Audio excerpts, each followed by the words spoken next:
The image you are seeing, It's Okay to Lead a Plantation, is a book written by a gentleman named Mason Weaver, author, speaker, and businessman. The topic today is freedom in the 17th century. Most of the free African Americans of Virginia and North Carolina originated in Virginia, where they became free in the 17th and 18th century before chattel slavery and racism fully developed in the United States. When they arrived in Virginia, Africans joined a society which was divided between master and white servant. They joined the same households with white servants, working, eating, sleeping, getting drunk, and running away together. Among the first African slaves to be freed, John Gowan, a Negro servant, was free in March 1641, according to the Virginia Council and General Court records. Emmanuel Combo, Negro, was granted 50 acres in James City County on April 18, 1667.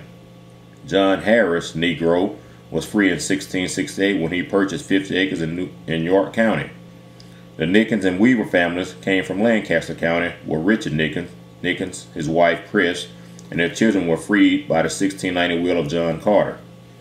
Many were free on the Eastern Shore.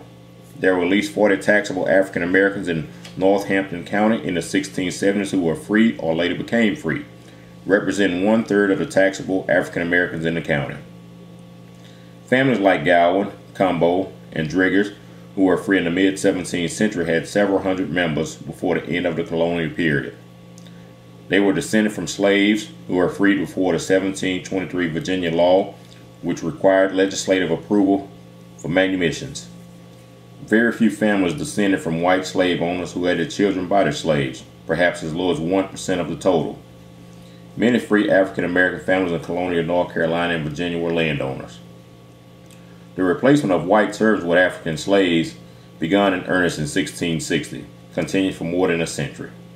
African slaves had still not completely replaced white servants by October 17, 1773, when a jailer in Prince William County advertised in the Virginia Gazette that he had caught a runaway white servant man.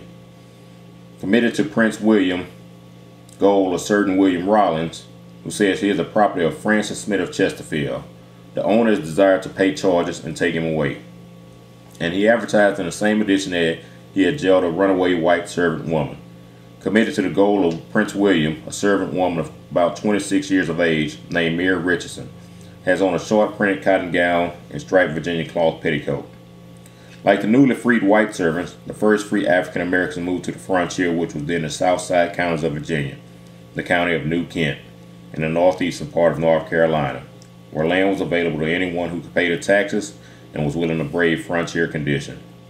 By 1790, free African Americans were concentrated in these areas, representing about 10% of the free population of the Eastern Shore, 6% of New Kent, 8% of the free population of 12 Southside Virginia counties, and 17% of the free population of York County.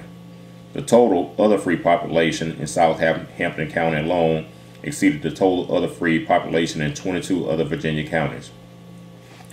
Many originated in or moved to Surry County, Virginia, where their deeds, marriage bonds, and wills were recorded in the 17th and 18th century. They were the Banks, Blizzard, Byrd, Charity, Chavis, Cornish, Debricks, Jeffries, Kersey, Peters, Scott, Sweat, Tan, Valentine, Walden, and Wilson families.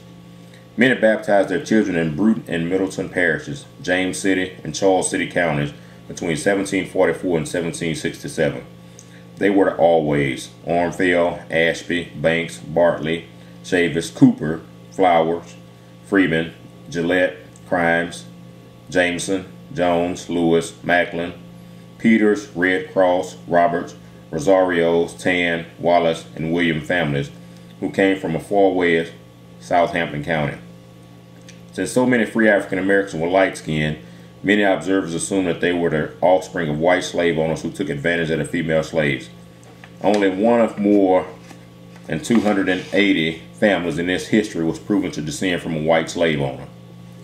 While some North Carolina residents were complaining about the immigration of free African Americans, their white neighbors in Granville, Halifax, Hertford, and Northampton counties welcomed them. Their neighbors may have been accustomed to living among free African Americans in Virginia. They may have moved from Virginia in company with them, or perhaps they were drawn together by the adversities of the frontier. Neighbor depended heavily upon neighbor, and whites may have been more concerned with hostile Indians and the harsh living conditions than they were with their neighbor's color. The slave population on the frontier was much lower than in the settled areas of Virginia, so the presence of free African Americans would not have posed a threat to most settlers, and several of these free African Americans owned slaves on their own. However, land ownership was more likely the social equalizer for them and their white neighbors.